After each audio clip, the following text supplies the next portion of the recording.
Assalamualaikum warahmatullahi wabarakatuh. Halo semua, kembali lagi di channel Raider Manhwa.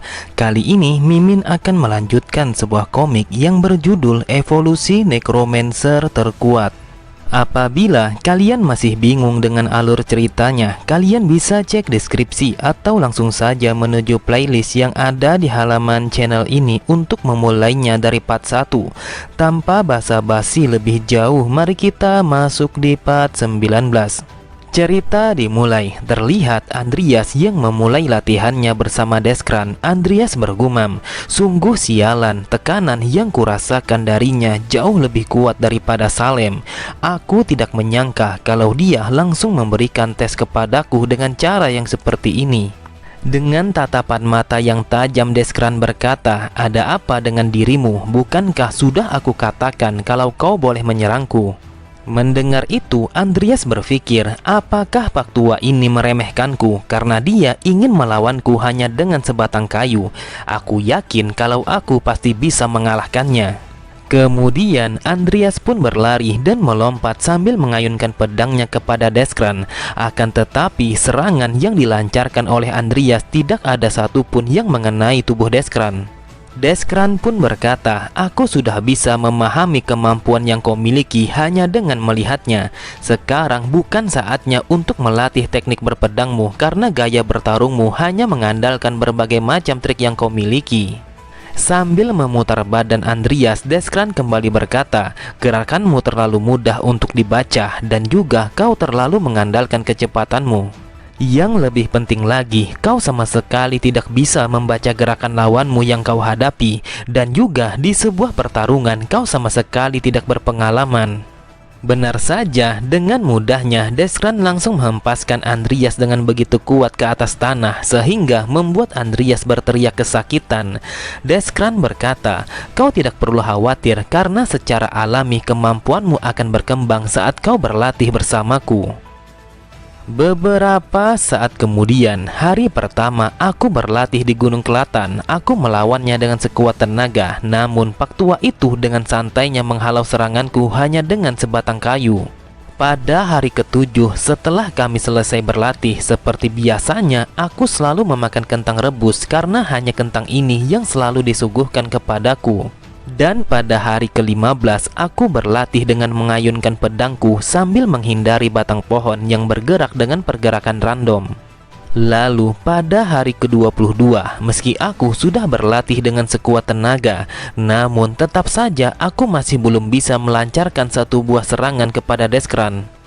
Pada hari ke-27 aku mulai merasakan perbedaan pada tubuhku. Aku bahkan sudah bisa membelah batu yang Deskran lemparkan kepadaku. Kemudian pada hari ke-33 aku pun memulai latihanku dengan bertarung melawan Deskran, yang mana di hari itu Pak Tua telah menggunakan pedang besarnya untuk melatihku. Sambil menahan serangan Andreas, Deskran bergumam, "Yang aku lihat gerakan tubuhnya jauh lebih baik daripada yang sebelumnya, tetapi tetap saja masih ada yang kurang." Deskran pun menepis tusukan pedang Andreas dengan memutar pergerakan tubuhnya. Lalu Deskran menghantamkan siku kirinya dengan begitu kuat tepat mengenai tubuh Andreas sehingga membuat Andreas kembali berteriak kesakitan.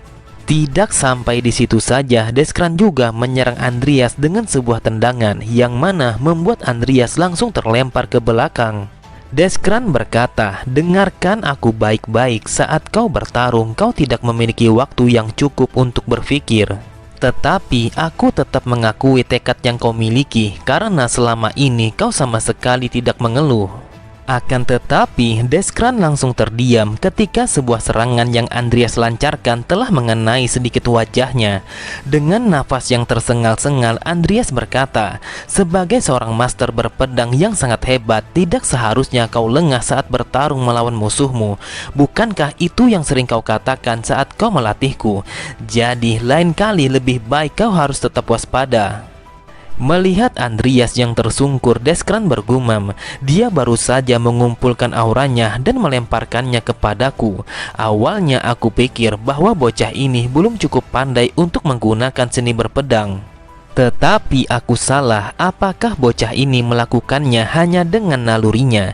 Dia memiliki bakat yang luar biasa, jauh di luar ekspektasiku. Aku jadi ingat kalau Louis tidak lama lagi akan mendaftar masuk ke Akademi Rodland. Pastinya akan menarik untuk disaksikan kalau aku bisa membuat anak ini bertarung melawan Louis. Beberapa saat kemudian, terlihat Andreas yang membuka matanya. Andreas begitu terkejut mengapa ia bisa tertidur di saat ia sedang berlatih. Deskran pun berkata, "Akhirnya kau sudah bangun. Sekarang jawab pertanyaanku, seni berpedang yang kau lakukan sebelum kau tidak sadarkan diri, apakah kau bisa mengulangnya?" Andreas mengatakan, "Teknik itu bisa aku lakukan karena aku hampir kalah. Aku hanya putus asa karena aku sama sekali tidak bisa melukaimu." Deskran kembali berkata, "Baiklah kalau begitu, biar aku gunakan kesempatan ini untuk mengajarkanmu seni berpedang dan juga bagaimana caranya mengendalikan aura." Kemudian sesampainya di hadapan sebuah pohon, Deskran berkata, "Saat kau menggunakan seni berpedang, anggap saja kau sedang membuat aura itu seakan-akan menyelimuti pedangmu layaknya sebuah sarung. Lalu dengan sekuat tenaga ayunkanlah pedangmu pada titik yang sudah kau targetkan sebelumnya." Terlihat Andreas begitu takjub dengan seni berpedang yang ditunjukkan oleh Deskran tepat di depan matanya. Benar saja, dengan mudahnya Deskran membelah pohon besar itu hanya dengan satu kali serangan saja. Lalu Deskran berkata, "Meskipun bentuk dasarnya hanyalah tebasan tajam, akan tetapi teknik ini bisa digunakan dengan berbagai macam cara yang berbeda, mulai dari ledakan sampai yang bergelombang. Dan apabila menggunakan aura itu untuk menstimulasi tubuhmu, bukan kepada pedangmu, maka kau akan bisa bergerak dengan sangat cepat." Terlihat Andreas kembali terkejut karena setelah Deskran menjelaskan tentang aura, tubuhnya telah berpindah dengan begitu cepat, bahkan matanya tidak mampu mengikuti pergerakannya.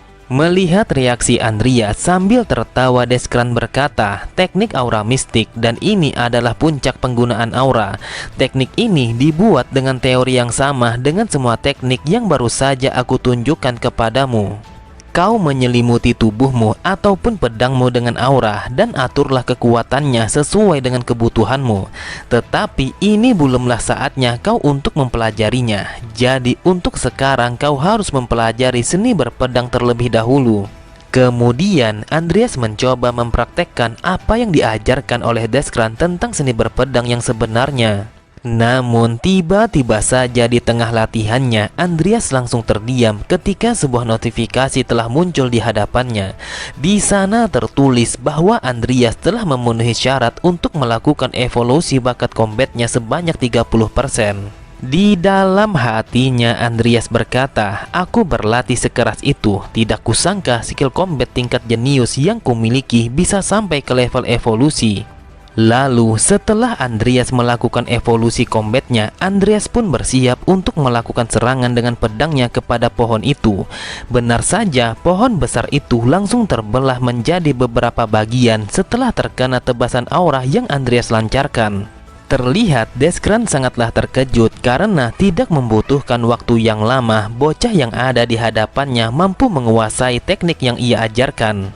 Di dalam hatinya Deskran bergumam, "Dia lebih kuat dari yang aku bayangkan sebelumnya. Aku tidak menyangka kalau talenta sepertinya telah terlahir di dalam dunia ini." Meski itu Wuluk, Louis, ataupun orang itu, dari ketiganya tidak ada satupun yang bisa mengalahkan kehebatan bocah ini. Asalkan dia diberi arahan yang jelas, sudah pasti dia akan berkembang dan menjadi lebih kuat. Kalau begitu, yang bisa saat ini aku lakukan hanyalah itu. Kemudian Deskran berkata, "Sudah cukup untuk latihan hari ini. Kau pulanglah lebih dulu dan rebuslah kentang yang ada di dalam rumah, lalu makanlah wahai muridku." Andreas pun bergumam, "Sudah lebih dari 30 hari aku berlatih bersamanya, namun tetap saja yang aku makan di setiap hari hanyalah kentang rebus." Namun tiba-tiba saja Andreas menyadari sebuah kata yang diucapkan oleh Deskran. Lalu Andreas berkata, "Wahai master, apakah kau baru saja memanggilku dengan sebutan murid?" Sambil berjalan meninggalkannya, Deskran berkata, "Apakah kau tidak suka jika aku memanggilmu sebagai murid? Jadi kau mau dipanggil apa?" Beberapa saat kemudian mereka pun makan bersama, menikmati lezatnya kentang rebus yang direbus oleh Andreas. Di dalam hatinya Andreas berkata, mengapa Deskran mengangkatku sebagai muridnya, padahal aku baru berlatih bersamanya hanya lebih dari 1 bulan. Terlihat Andreas begitu heran saat Deskran memberikan sebuah buku yang sudah usang kepadanya. Deskran berkata, ambillah buku ini, dan ini adalah sebuah buku yang aku tulis sendiri selama aku berdiam di atas gunung ini. Andreas pun bertanya mengapa masternya memberikan buku yang sangat berharga itu kepadanya. Kemudian Andreas melihat sebuah notifikasi yang muncul di atas buku itu.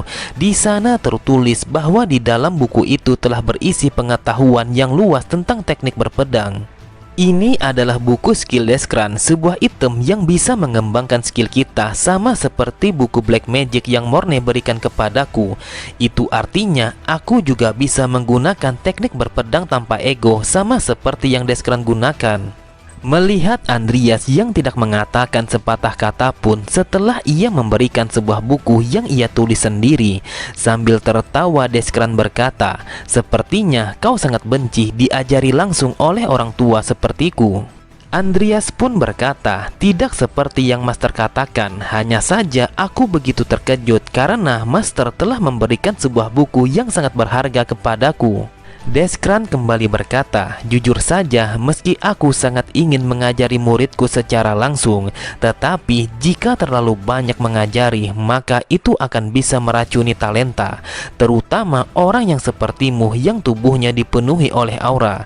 Oleh sebab itu aku ingin kau menggunakannya untuk mencari tahu teknik latihan apa yang sangat cocok untuk dirimu. Andreas berpikir, aku tidak menyangka dalam waktu yang sesingkat ini seorang master berpedang telah mengangkatku menjadi muridnya. Deskran berkata, karena aku sudah selesai mengajarimu, mungkin sudah saatnya aku akan pergi dari gunung ini. Dan juga kalau aku terlalu lama menetap di gunung ini, maka kemampuanku menjadi tidak terasah. Setelah mendengar Andreas yang bertanya kalau Deskran ingin pergi kemana, Deskran pun mengatakan kalau dia ingin pergi menuju aliansi kerajaan selatan. Mendengar itu, Andreas berkata, tujuan Master sangat berlawanan dengan arah tujuanku, jadi aku akan mengantar Master sampai sejauh yang aku bisa. Cerita berpindah ketika hari sudah malam. Terlihat seseorang yang berjalan di antara lebatnya hutan itu.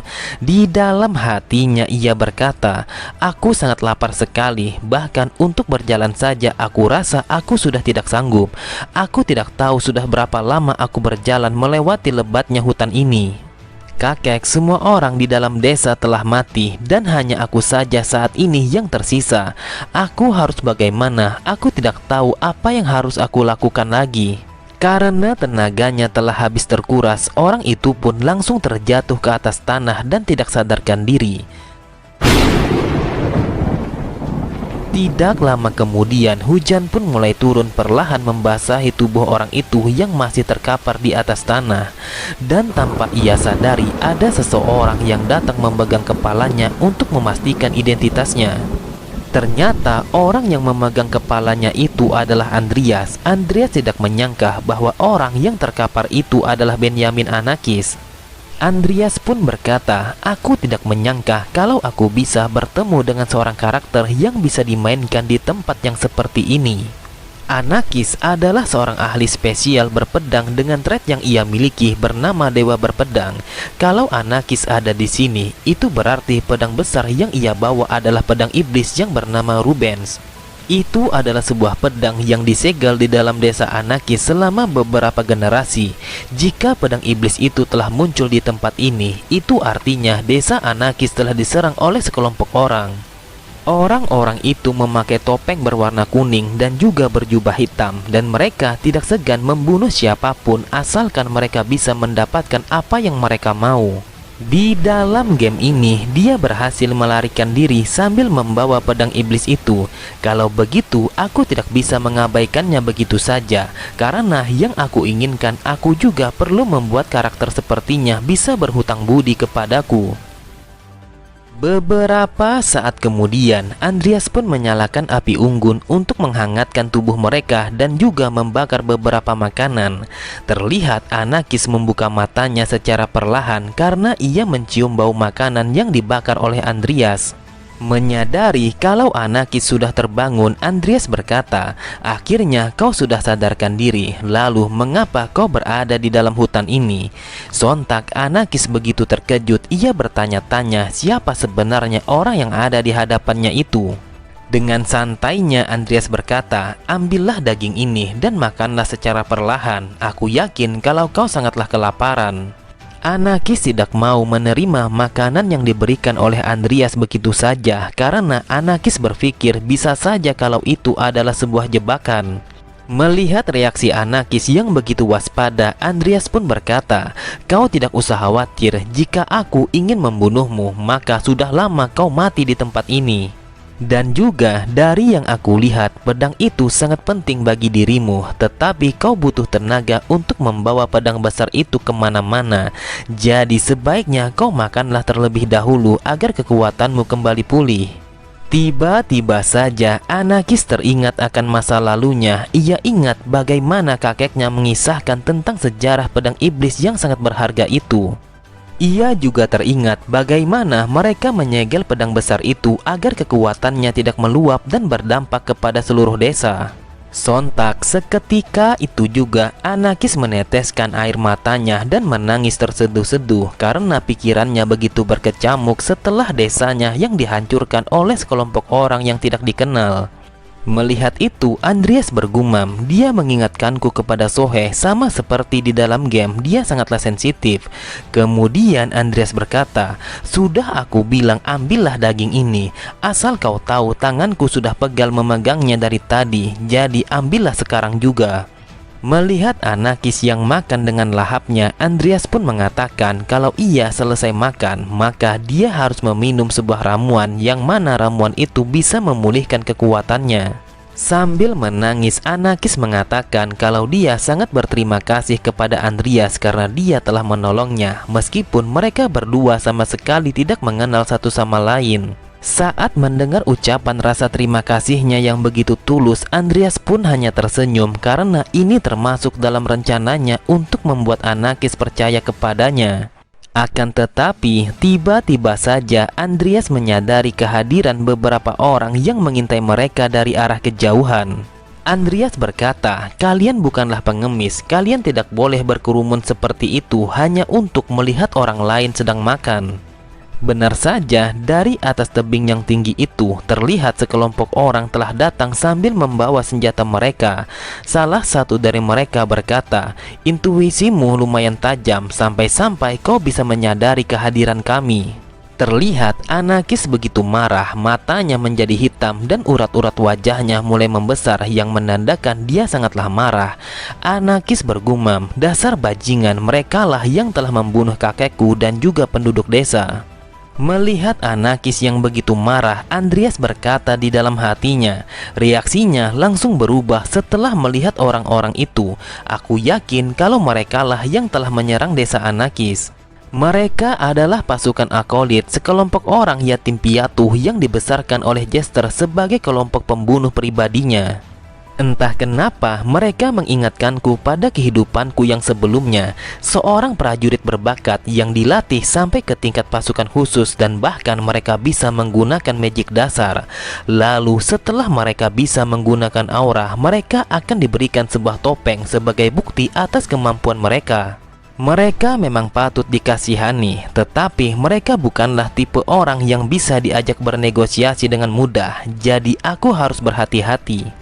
Sambil bersiap dengan pedangnya, Anakis berkata kepada Andreas, "Tunggulah di sana, aku ada urusan dengan mereka karena mereka telah menghancurkan desaku begitu saja, bahkan mereka telah membunuh kakekku." Terlihat dari sisi yang lain, para pasukan musuh langsung menyerang menuju Anakis dan mereka berkata, "Dasar bocah sialan, apakah kau bercanda? Jadi berikan pedang itu kepada kami kalau kau ingin hidup lebih lama di dalam dunia ini." Oke semua, cukup sampai di sini dulu pembahasan alur cerita kita. Sampai jumpa di video selanjutnya. Wassalamualaikum warahmatullahi wabarakatuh.